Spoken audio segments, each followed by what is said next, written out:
Hey, Dave. Ryan. Hey, Devin. Hey, Rick. Hey, Tony. You sit on the RCM task force for ASHE, and it's really big focus for ASHE this year. I know you're big in the RCM world. What drew you to it? Like, what's your story? Tell me some highlights. RCM has definitely been a big platform thing for me and very excited about it. I'd have to say, it got started back in my Navy times as electrician mate. We first got introduced to vibration analysis.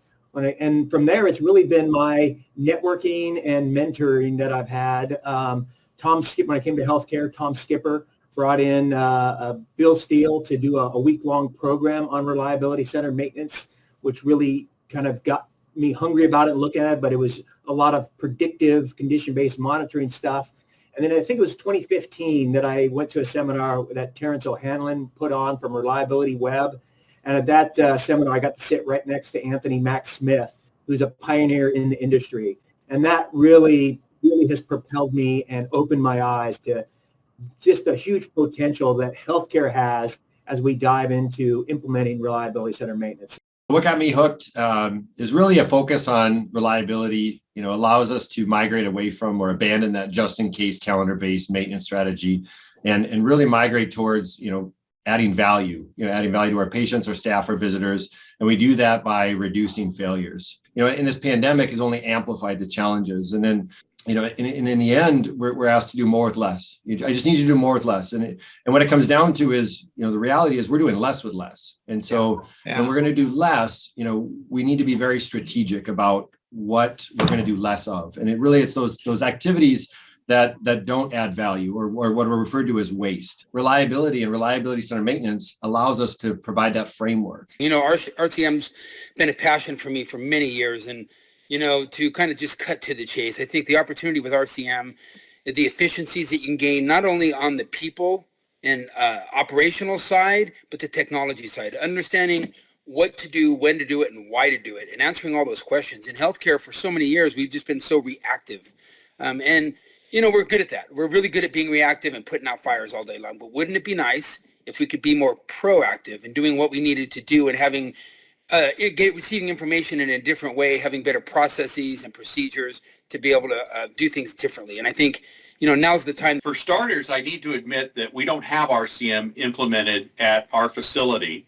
And I've always wanted to. I've known about RCM. I've read about RCM. I've always been interested in it. So one of the reasons I joined the committee, one, was help the committee give the perspective of somebody who's new to it, but also help educate me and hopefully inspire me to start the process of implementing it at our facility.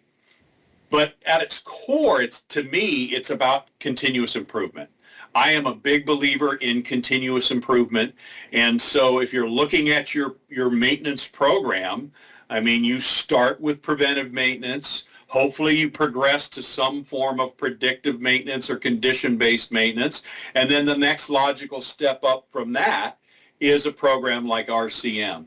And I just feel that it has everything that we need, especially in this industry, to really take our maintenance programs to the next level. I started with RCM concepts back in the 80s. Prior to going in the military, I was doing some work in this space, and I went in the military, and we had a pretty stringent maintenance process that it was kind of nascent in its maturity.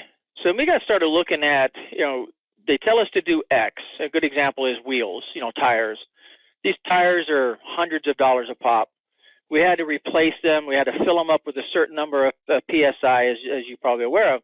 But they were wearing out every 6 to 7 months. We started thinking about how can we do things different? Why do we need to do this PSI all the time? Why isn't there an alternative way of doing this? When we're using it out of combat, let's do one thing and let's do something different in combat. It started me looking at reliability in the tires and the equipment versus just doing what the book says. And that expanded from the trucks to generators to water purification. And then when I was in the aircraft side, I got into it more with the aircraft. And then when I got into healthcare, I brought that same mentality with me. I'm thinking, okay, great, we can help customers get more reliability and more life out of their equipment. maybe reduce some costs and overhead and maintenance. But as you know, RCM wasn't very well adopted back in the late 90s and early 2000s. So it's always kind of been there. I've always pushed customers to look at how to be more efficient, how to utilize resources better, how to get the equipment to last longer, and don't just do things because it's in black and white. And then with the AEM changes in 2016, that kind of got me more focused on RCM until I heard about the project with ASHE. And it just brought all of that together, trying to actually get our industry educated on what RCM is, what it can do for you, how it can improve the life of equipment, and ultimately, the product, services, and the patient.